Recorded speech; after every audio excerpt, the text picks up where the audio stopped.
Béni soit ton nom, notre Père et notre Dieu, qui, ce jour-là, en partant, nous a pas laissés seuls, en nous rappelant que le Père avait fait une promesse, ta présence de manière permanente en nous, et nous qualifiant d'être des témoins, que toute la gloire te revient. Encore une fois de plus, parle et ton peuple écoute. Amen. Si on me demandait donc de donner un thème, je serai divisé, parce que j'en ai le choix. Je suis missionnaire, je suis mandaté, je suis délégué, je suis représentant, je suis un envoyé, je suis fils ou fille de Dieu. J'ai reçu de la part de Dieu un mandat. Le mandat ici ne veut pas dire que la personne qui nous le donne est morte. Quand on parle d'un mandat ou d'une délégation, c'est que la personne que vous représentez est vivante. Si elle est morte, on vous parlera d'héritier, on ne vous parlera pas de mandat ou d'une délégation. C'est vrai, j'entends les fils de Dieu également parler de l'héritage, que nous sommes les héritiers de Dieu. C'est vrai, mais dans ce cadre, selon les hommes, on ne hérite que quand le propriétaire est décédé. On peut céder une part d'héritage aux vivants. Mais quand on parle de délégation, on peut déléguer une part d'autorité, de responsabilité à quelqu'un. Mais quand on a ce qu'on appelle de l'autorité conférée, la personne est vivante. C'est la personne lui-même qui te donne le mandat. C'est la personne qui te délègue. C'est la personne lui-même qui te confie. C'est la personne vivante qui t'envoie en mission. Quand la personne est décédée, elle ne peut pas t'envoyer en mission. Par exemple, vous travaillez dans une administration et votre supérieur vous demande d'aller accomplir une tâche à un endroit. On est d'accord? C'est ça, envoyer en mission.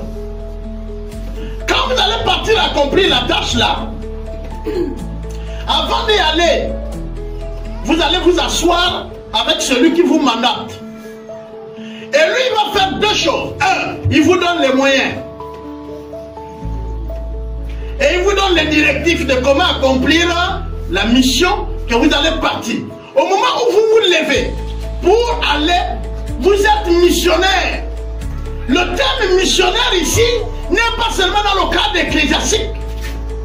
Il est un cadre large pour tous ceux qui accomplissent une tâche qui leur est donnée par un supérieur à un lieu T. Il accomplit une mission. Comme quand les inspecteurs, par exemple de la Gaza, ou les inspecteurs de trésors viennent vérifier, faire des audits dans les trésors nationaux, ils sont en mission. Dans notre cadre ici, Acte nous montre que le Seigneur Jésus est en train de parler avec les disciples après sa résurrection. Et il a dit, ne vous éloignez pas, restez à Jérusalem. Parce qu'il faut que la promesse que Dieu a faite s'accomplisse. Vous voyez, il a dit, vous recevrez la puissance. Elle va vous amener à témoigner à Jérusalem, à la Samarie, à la Judée, à la Samarie plutôt, et aux extrémités de la terre. Et quand l'Esprit vient, la première chose que l'Esprit va faire, il rend tout de suite tous les témoins. Il les fait parler dans les langues qui sont réunies à Jérusalem ce jour. Le jour de la Pentecôte. La Pentecôte est toute une fête qui a été célébrée déjà d'avance. Et donc ils sont venus. La Pentecôte, ce n'est pas le jour de l'arrivée du Saint-Esprit. Mais c'est le Saint-Esprit qui est arrivé le jour de la Pentecôte. J'explique. La Pentecôte n'est pas le jour que le Saint-Esprit est arrivé. Le Saint-Esprit est arrivé le jour de la Pentecôte. Vous comprenez ma phrase, non? Bon. Dans ces jours-là, les gens qui sont partis de partout, ils sont venus pour célébrer la l'époque juive, il n'y avait qu'un seul temple, celui de Jérusalem. Le reste n'était que les synagogues. Et donc ceux qui craignaient Dieu, ceux qui honoraient Dieu, ceux qui servaient Dieu devaient se déplacer pour venir au temple de Jérusalem. Et c'est ce qu'ils ont fait. Les gens sont venus pour honorer à la fête de la Pentecôte. Et puis c'est le jour-là que le Saint-Esprit va visiter ceux qui n'étaient même pas à la fête. Dieu promet l'Esprit et il envoie l'Esprit.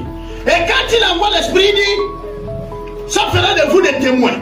C'est-à-dire, ça va vous qualifier pour parler, pour aller. Le témoin n'est pas stationné. Le témoin est en mouvement.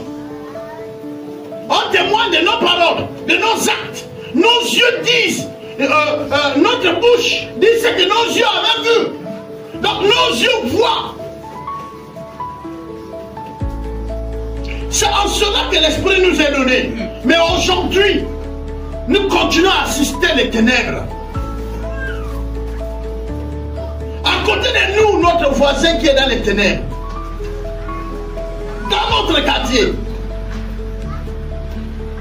Ton village, il vit encore. Pour ceux qui ont les villages. Tu sais qu'ils sont dans l'ombre des ténèbres. Oh, tu as reçu la puissance. Tu es qualifié. C'est toi qui dois apporter la lumière. Mais toi, tu te tais. Tu fermes tes yeux. Tu fermes tes mains. Tu fermes ton cœur. Tu refuses de marcher. C'est pourquoi la plupart des chrétiens ne sont pas heureux. Nous ne sommes pas heureux parce qu'on a fermé notre cœur. Nous ne sommes pas heureux et heureuses. Pourquoi? Parce que nous avons interdit à nos pieds d'y aller. Nous ne sommes pas heureux et heureuses parce que nous avons fermé nos mains et nos cœurs. Et nous observons les gens mourir dans les ténèbres.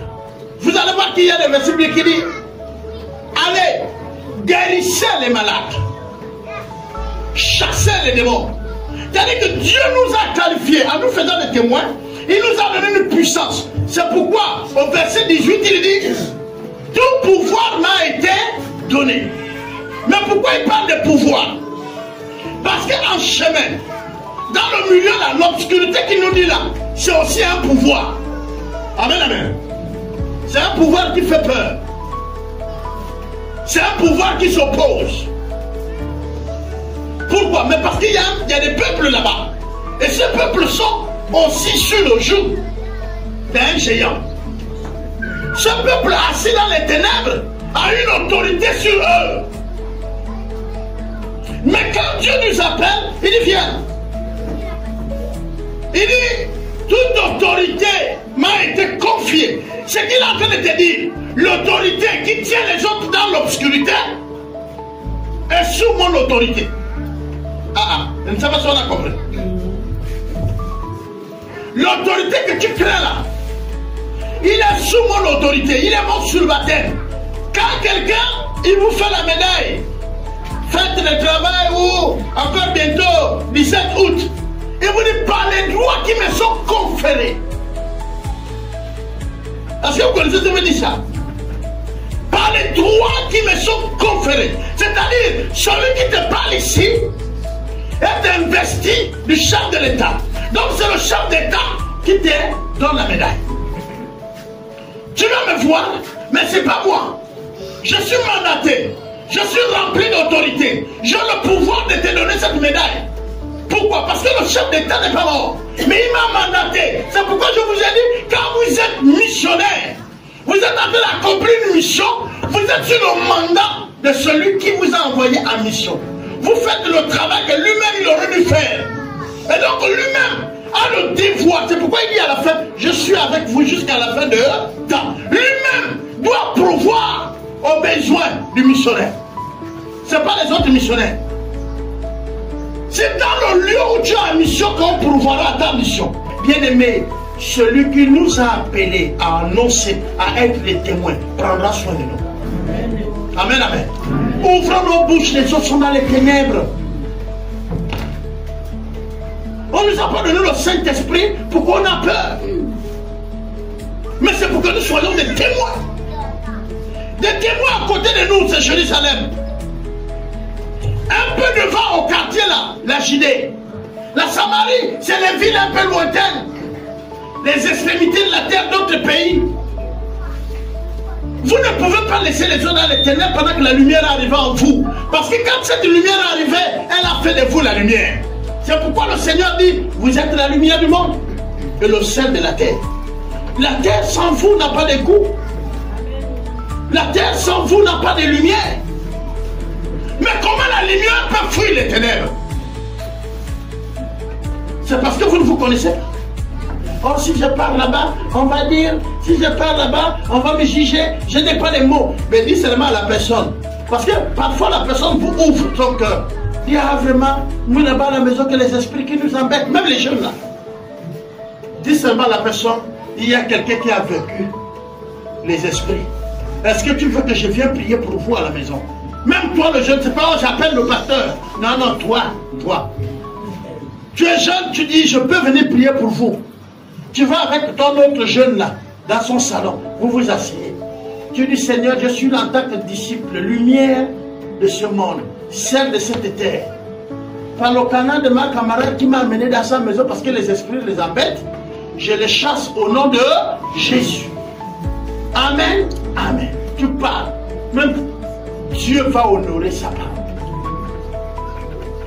Mais bon, écoutez, on vous a habitué à appeler les pasteurs que vous allez maintenant sceller la parole après. Je ne sais pas ce que vous scellez.